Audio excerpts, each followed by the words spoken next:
नमस्कार, मैं हूं शिवांगी वाजपेयी। आप देख रहे हैं 10 कदम। आज बात होगी दो अहम लोकसभा सीटों की, रामपुर और आजमगढ़। एक तरफ रामपुर है और एक तरफ आजमगढ़ है, जहां पर उपचुनाव 23 जून को होना है। और ऐसे में ये दोनों ही सीटें सपा के खाते में रही हैं।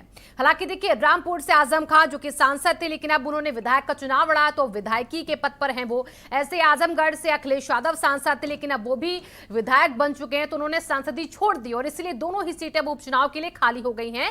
6 जून को नामांकन की आखिरी तारीख है, लेकिन बीजेपी हो या सपा हो, दोनों ने ही अपने कैंडिडेट इस उपचुनाव के लिए भी सामने नहीं रखे। लेकिन चर्चाएं बहुत तेज है सियासी गलियारों में कि बीजेपी जो है वो रामपुर से और आजमगढ़ से अपने किन किन कैंडिडेट को उतार सकती है। उसमें दिनेश लाल यादव का नाम, यानी कि निरहुआ का नाम भी आ रहा है, जो कि आजमगढ़ से कहा जा रहा है हो सकता है बीजेपी की प्रत्याशी बन जाए। उन्होंने एक पोस्टर भी रिलीज किया।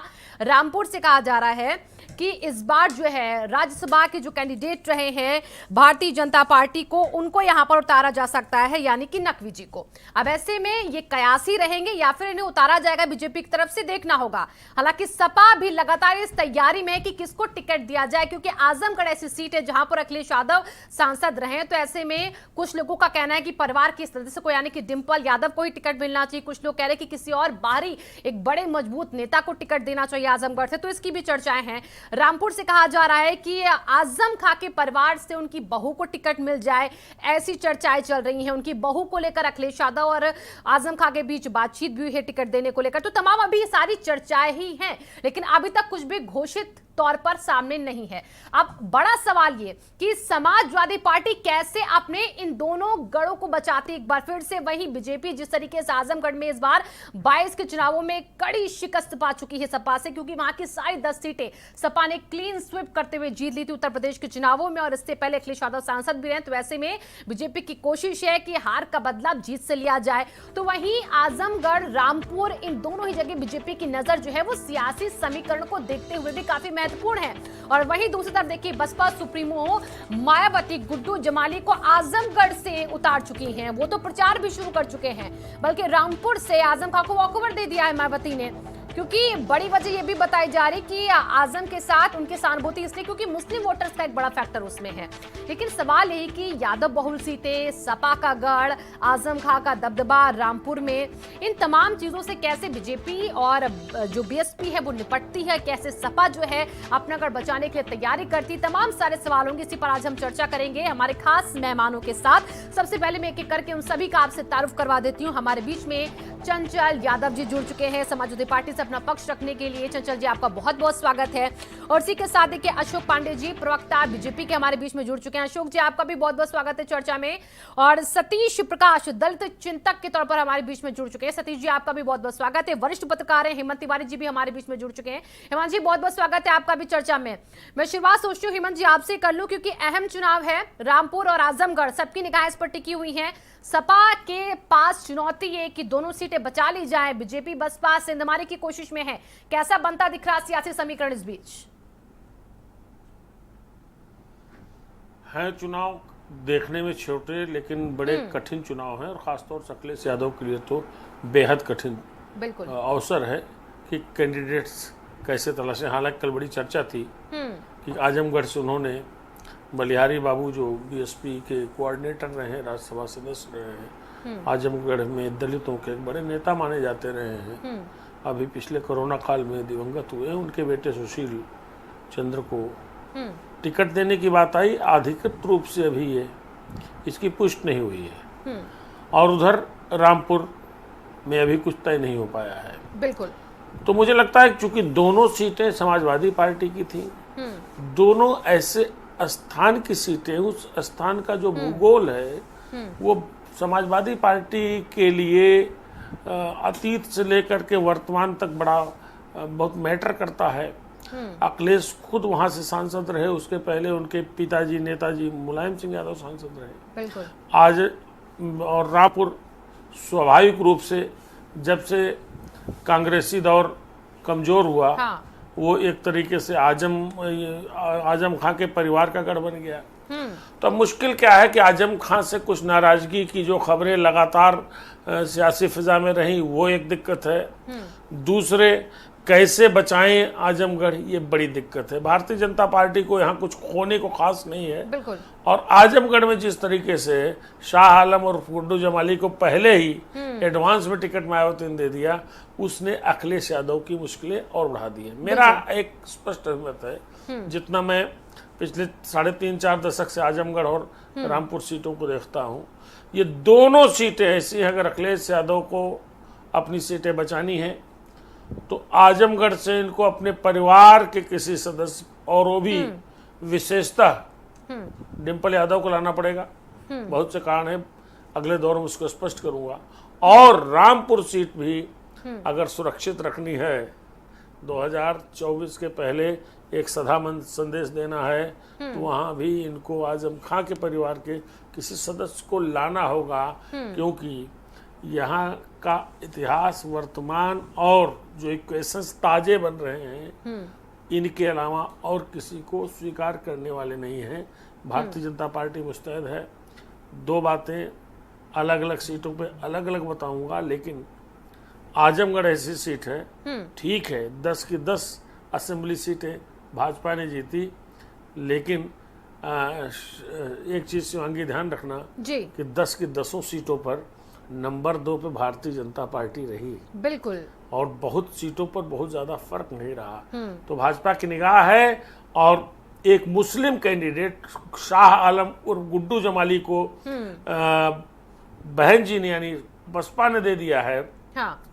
तो जो मुस्लिम वोट जो अभी रिसेंट विधानसभा चुनाव में एक मुश्त मिला अखिलेश यादव समाजवादी पार्टी को, उस पर भी बड़ा रोक लग सकता है, क्योंकि गुड्डू जमाली पैसे से, पैठ से, मुस्लिम बिरादरी में अपने संपर्कों से बड़े मजबूत वहां के हैं। और ध्यान रखिएगा, मायावती चुनाव लड़ती है तो अभी भी यानी उनकी पार्टी चुनाव लड़ती है तो दलितों का सर्वाधिक जो लायंस शेयर होता है वो उन्हीं के पक्ष में आज भी रहता है। ये अलग बात है कि वक्त के साथ भारतीय जनता पार्टी ने उनके बहुत से वोटों को अपनी ओर अपने पाले में डाला है।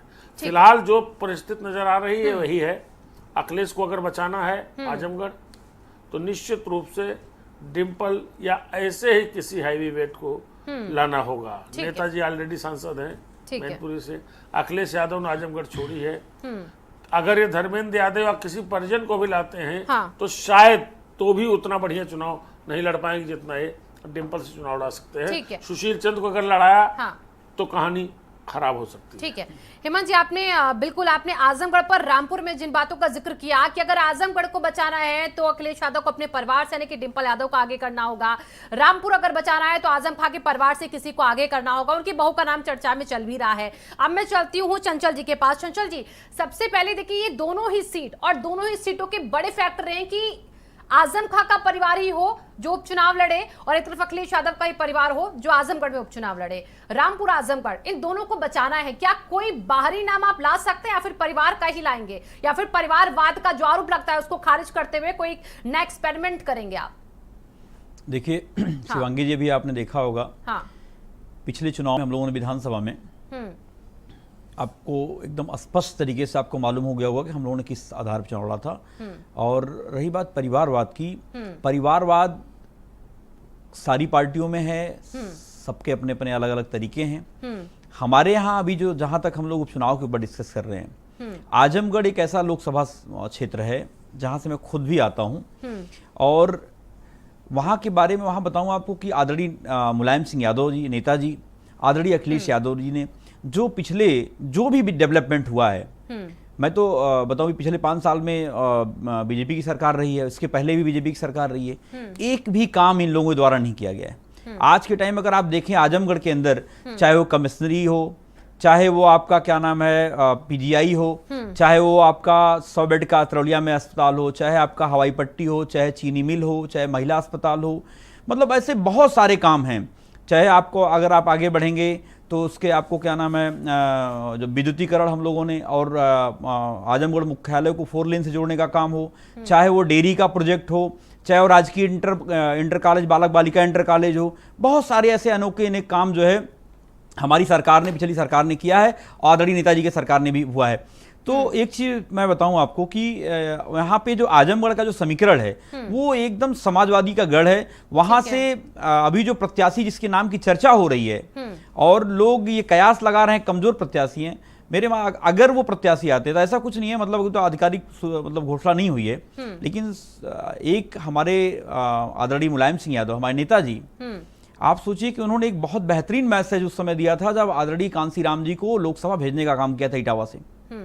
और बलिहारी बाबू बामसेप के संस्थापक सदस्य रहे हैं और एक जो है दलित वंचित समाज से उनका नेतृत्व करते आए हुए हैं और उनका एक प्रभाव है आजमगढ़ जिले में। ठीक है। और आप सोचिए कि एक वेल क्वालिफाइड है सुशील आनंद जी, एक वेल क्वालिफाइड है। हाँ। और आप परिवारवाद का आरोप कैसे लगा सकते हो? नहीं, तो देखिए यही तो बात है, अगर सुशील आनंद जी को आप लाते हैं तो आप इन आरोपों को खारिज कर देंगे। ये लगातार आप पे आरोप लगते रहेगा। डिंपल यादव आती हैं तो कहा जा रहा है कि परिवारवाद का आरोप से लगेगा। अगर सुशील आनंद जी के नाम की चर्चा है, क्योंकि जल्दी में अभी हाल ही में उनकी मुलाकात अखिलेश यादव से हुई, अगर वो आते हैं तो कहा जा रहा है कि अखिलेश यादव एक मैसेज ये भी देना चाहेंगे इसके जरिए कि परिवारवाद को हम देखिए जवाब दे रहे हैं, हम किसी बारी को एक वरिष्ठ को एक अच्छे नेता को ला रहे हैं। तो कुल मिलाकर मेरा इस पर सवाल था आपसे। और एक और सवाल, ये भी इसका कट टू कट जवाब दीजिएगा, क्या इस बार बीजेपी के जिन कैंडिडेट की चर्चा हो रही है, यानी कि निरहुआ और दूसरी तरफ गुड्डू जमाली जो कि बसपा से कैंडिडेट बन रहे हैं, प्रचार भी होते शुरू कर चुके हैं, ये दोनों ही नाम क्या आपके लिए टफ फाइट होते दिख रहे हैं? हालांकि निरहुआ अभी ऑफिशियल कुछ भी नहीं है उनका। देखिए मैं बताऊं आपको कि जहां तक निरहुआ का सवाल है, आप देखिए पिछली बार 2019 में चुनाव लड़े थे वो, और आपको पता होगा कि 2019 के बाद कभी निरहुआ आजमगढ़ में दिखाई नहीं दिए। कोरोना पीरियड में जो स्वर्गीय बलिहारी बाबू हैं वो लोगों की सेवा करते हुए, लोगों की मदद करते हुए वो खुद जो है उनका देहांत हो गया। और वो क्या नाम है, आप सोचिए बराबर लगातार जनता के बीच में लगे रहे। निरहुआ का जहां तक सवाल है, पिछले 3 सालों में मैडम पिछले 3 सालों में वो उनके बारे में जिले में उनका कोई किसी से मतलब नहीं रहा। आजमगढ़ में इतनी बाढ़ आई थी, पूरा शहर पानी से डूबा हुआ था, कहीं दिखाई नहीं दिए। और वो तो ऐसे लोग हैं जो विधि के लेख को पलटने की बात करते हैं, वो क्या नाम है हस्तरेखा को मिटाने की बात करते हैं। समझ की चंचल जी, तो ये ऐसे लोगों के बारे में चर्चा करना उचित नहीं है। आजमगढ़ जो है समाजवादियों का गढ़ है। जमाली फाइट होंगे आपके लिए चंचल जी? देखिए जहां तक गुड्डू जमाली का सवाल है, ये चुनाव जो आपके सामने उपचुनाव होने जा रहा है, ये एक मैसेज 2024 का भी मैसेज है। ठीक है, आप ये 2024 का ही मैसेज है। और आप देखेंगे कि जितने भी हमारे यहाँ लोग गुड्डू जमाली कयास लगा रहे हैं कि उनको बहुत सारे वोट मिलेंगे, मैं आपको बता दूं कि उसी विधानसभा से वो हारे हैं जहां पे हम लोगों ने ठीक ठाक लीड से चुनाव जीते हैं। अभी मैं एक हेमंत सर को एक छोटा सा मैं करेक्ट कर देता हूं। आपने बताया कि बहुत सारी सीटों पे मतलब बहुत सारे कम मार्जिन रही है। हम लोग किसी भी सीट पे, हम लोगों ने किसी भी सीट से 20,000 से ऊपर ही हम लोग जीते हैं। 10 सारी विधानसभाएं, हम लोग कहीं पे कोई मार्जिन कम नहीं रहा है। हम लोगों ने बहुत ही मतलब आप आजमगढ़ की बात कर लें तो हम लोगों ने मतलब बहुत प्रचंड जीत हुई समाजवादी पार्टी की। चलिए ठीक है चंचल जी, अब मैं अशोक जी के पास चलती हूँ। अशोक जी, आजमगढ़ रामपुर 6 जून को आखिरी तारीख है नामांकन की, नाम डिसाइड हुए कि नहीं हुए? निरहुआ का नाम चर्चा में चल रहा है, मुख्तार अब्बास नकवी का नाम देखिए रामपुर से चल रहा है, क्योंकि उनके पास एक यही ऑप्शन बचा है। कहा जा रहा है कि रामपुर से आप उनको टिकट दें क्योंकि राज्यसभा तो भेजा नहीं है। तो इन दोनों नामों को लेकर पहले तो मैं आपका कमेंट लूंगी और उसके बाद नाम कब तक फाइनल होंगे? देखिए आपको बता दें कि पहले इन लोगों के नाम से पहले आपको बताना हम चाहेंगे जी कि जो लोग समीकरण जोड़ घटा रहे हैं जाति के आधार पे, संप्रदाय के आधार पे, वो सब चीजें अब खत्म हो गई हैं। अब परिस्थिति बदली है। हेमंत भाई की बात से मैं बिल्कुल सहमत हूँ। अब परिस्थितियां बदली हुई हैं। अब लाभार्थियों ने भारतीय जनता पार्टी की सरकार उत्तर प्रदेश में बनाया। न हिंदू, न मुसलमान, न सिख, न पठान, न ब्राह्मण, न यादव, न मुसलमान। ठीक है, हमने जो लाभार्थियों को लाभ दिया उस आधार पे आपने देखा कि हमारी सरकार बनी।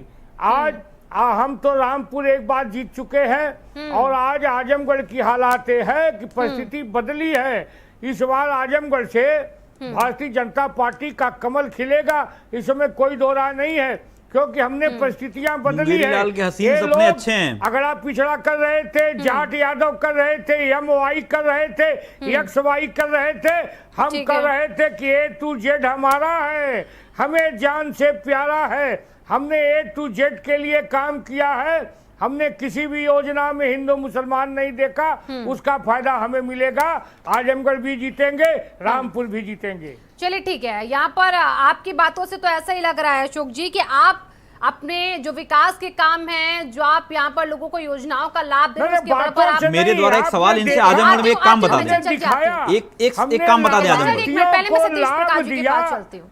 हमने गरीब को मकान दिया, गरीब को शौचालय दिया, जन धन योजना दी, उज्ज्वला दिया।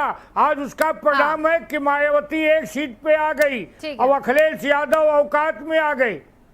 औकात आप नहीं देखिए, अशोक जी, ये औकात जैसे शब्दों का इस्तेमाल मत कीजिए। जरा अपनी औकात के बारे में देखिए, कहाँ स्टैंड करते हैं आप। रुकिए अशोक जी, आप अपनी औकात के बारे में देखिए, शब्दों का इस्तेमाल मत अखिलेश जी के बारे में आपको ऐसे बोलते हुए यहाँ पर, और इस तरीके के शब्दों का इस्तेमाल मत कीजिए। राजनीतिक औकात की बात मैंने कहा है। आप अपनी राजनीतिक औकात के बारे में देख लीजिए, उनके मायने बहुत अलग हो जाते हैं। औकात के बारे में देख लीजिए। एक काम बताइए ना आजमगढ़ में आपने क्या किया है, एक काम बताइए। प्रकाश जी के पास चलो, आती हूँ मैं आपके पास। सतीश प्रकाश जी, मैं आपके पास आ रही हूँ, रुक जाइए अशोक जी, ठीक है, केवल झांसा झुमला देने का काम किया आपने।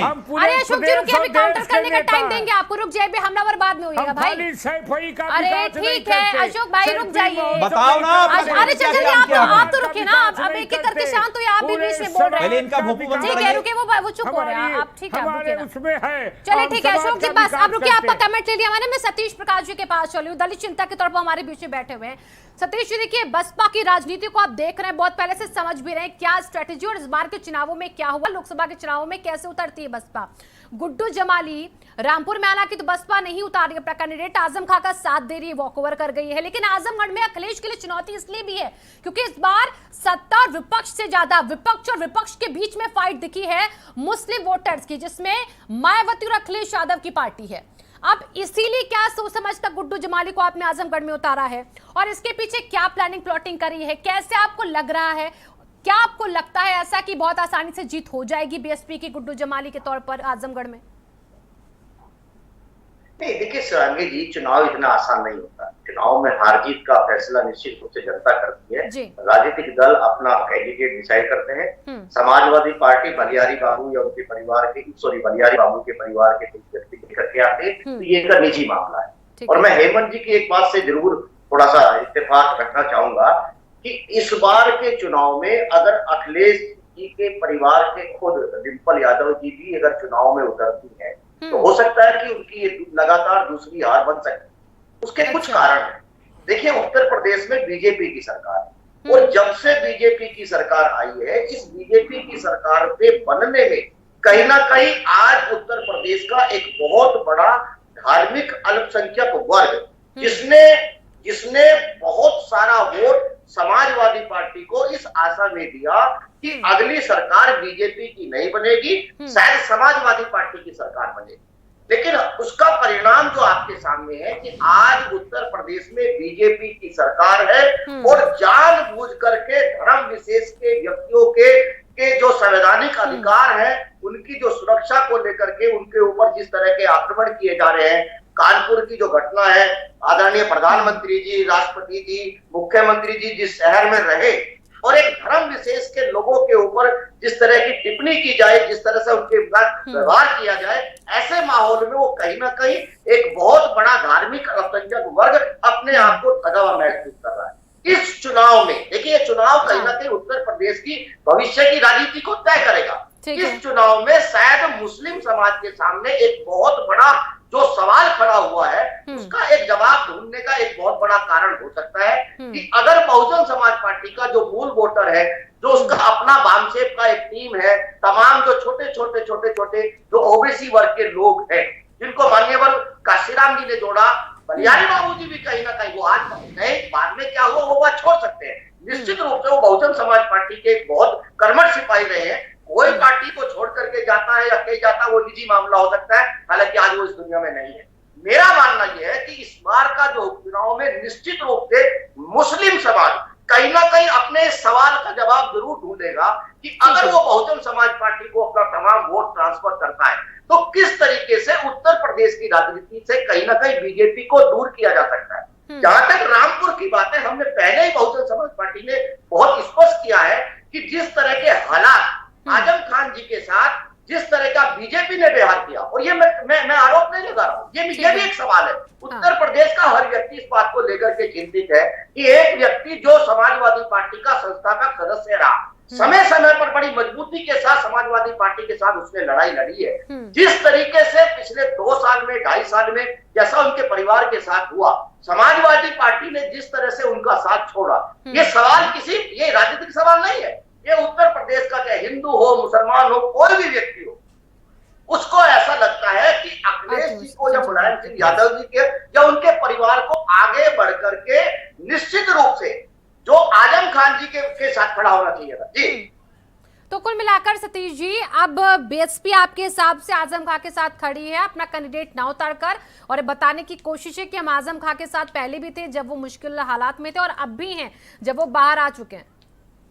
नहीं, देखिए, हम सुनिए, ये इनका इंटरनल मामला है, ये आजम खान जी और समाजवादी पार्टी का आंतरिक मामला है, हम किसी के साथ नहीं खड़े। चलिए, हम तो फिर रामपुर से क्यों कैंडिडेट नहीं उतारा? आजम खान जी के परिवार के साथ बीएसपी ने फिर रामपुर से कैंडिडेट क्यों नहीं उतारा? सतीश जी, इसका जवाब, बीएसपी ने रामपुर से कैंडिडेट क्यों नहीं उतारा? मैं फिर ये कह रहा हूँ, हमारा मानना ये है कि हम जो रामपुर की जनता है, क्योंकि आजम खान जी भी उत्तर प्रदेश के नागरिक है, जिस तरीके से मुकदमे 89 मुकदमे, एक मुकदमे में उनके पास जमानत होती थी, दूसरे मुकदमे में उनके ऊपर मुकदमे डाल दिए जाते थे, कहीं ना कहीं एक राजनीतिक साजिश के तहत उनको बनाया जा रहा था। हमारा मानना यह है कि समाजवादी पार्टी अगर उनके साथ नहीं खड़ी हुई, हमें उससे कोई मतलब नहीं है, वो उनके लीडर है, आज भी वो समाजवादी पार्टी में है, वो कहाँ जाते हैं ये उनका नहीं मामला। रामपुर से कैंडिडेट क्यों नहीं उतारा? मेरा सवाल ये था, रामपुर में शायद आजम खान जी को अपनी बात कहने का मौका लोकसभा में मिलना चाहिए, ऐसा हमारा मानना है। अच्छा, ठीक है, लोकसभा में आप कह रहे हैं अपनी बात कहने का मौका मिलना चाहिए, लेकिन अब तो वो विधायक हैं, लोकसभा जाएगा तो उनको उनके परिवार का कोई सदस्य ही जाएगा। आप कुल मिलाकर ये कहना चाह रहे हैं कि उनके परिवार को मौका मिलना चाहिए, उनके परिवार। ठीक है, चलिए, ओके, मैं आती हूँ चली, पहले मैं जरा एक बार हेमंत जी के पास चलती हूँ। हेमंत जी, देखिए, आजमगढ़ का जिक्र हम बार बार अगर यहाँ पर करें तो आजमगढ़ का इतिहास बहुत दिलचस्प रहा है, आप भी जानते हैं, वहां पर किसी भी लहर का कोई असर नहीं रहा है, चाहे जनता लहर हो, चाहे राम लहर हो, चाहे मोदी लहर हो। और 14-19 में हमने देखा किस तरीके से पहले मुलायम सिंह जीते, फिर अखिलेश यादव सांसद बन गए, हालांकि अब वो विधायक है, तो कोई लहर का प्रभाव वहां पर नहीं होता, और ऐसे में कहा जाता है कि बिल्कुल विपरीत परिणाम देती वहां की जनता। अभी वहां के परिणाम अगर इस हम एग्जाम्पल को देखें तो कैसे आपको लग रहे आएंगे? मुझे लगता है कि यूथ कांग्रेस के प्रेसिडेंट थे संतोष सिंह, आखिरी बार वही एक ऐसे गैर यादव गैर मुस्लिम व्यक्ति थे जो वहां से सांसद चुने गए। बीच में कोई हो तो मुझे याद नहीं आ रहा है। जी बिल्कुल, वरना वहाँ का अतीत है कि यादव और मुसलमान जी, ये दोनों बिरादरी से कोई न कोई आता है, और उसका एक बड़ा स्पष्ट कारण भी है कि 3-3.5 लाख करीब यादव वहाँ हैं, 3 लाख आसपास मुस्लिम हैं, 3.25 लाख आसपास वहाँ ये दलित हैं, दलित में भी जाटव अधिक हैं, पासी वोट्स हैं, और भूमिहार और अपर कास्ट भी 3-3.5 लाख पहुंच जाते हैं।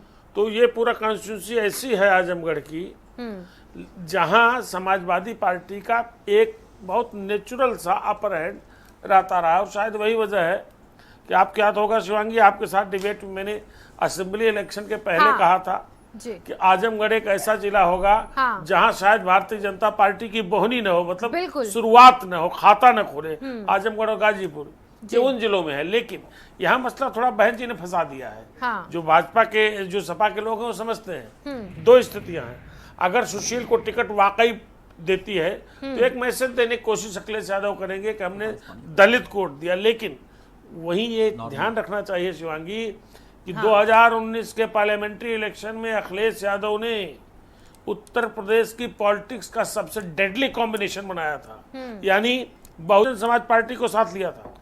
और मैं हमेशा से मानता रहा कि सपा बसपा या अखिलेश मायावती या मुलायम मायावती का स्टेट गेस्ट हाउस कांड के बाद एक साथ आना सूरज का पश्चिम से निकलने जैसा है, लेकिन अखिलेश यादव ने सूरज को पश्चिम से उगाया।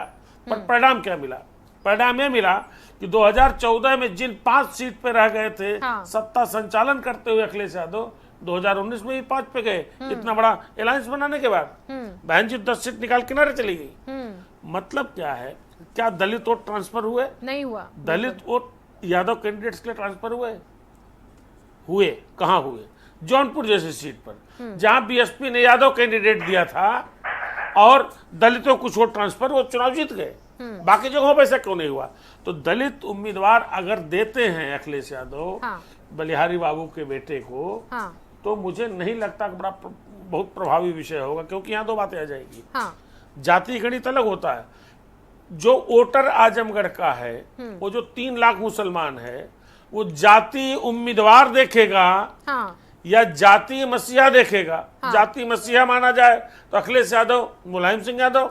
जाति उम्मीदवार माना जाए तो गुड्डू जमाली। गुड्डू जमाली वहां की हर मस्जिद में आना जाना, उठना बैठना, पैसे से भी सक्षम है।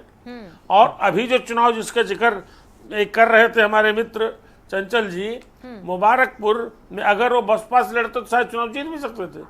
वो तो चले गए ओवैसी की पार्टी चुनाव लड़ने, बल्कि 2 बार लेकिन बड़ी दूरंदेशी से मायावती ने यहाँ बोला जी हेमंत जी हेमंत जी, और 2 बार देखिए वो जीत भी चुके बसपा से, मुबारकपुर से।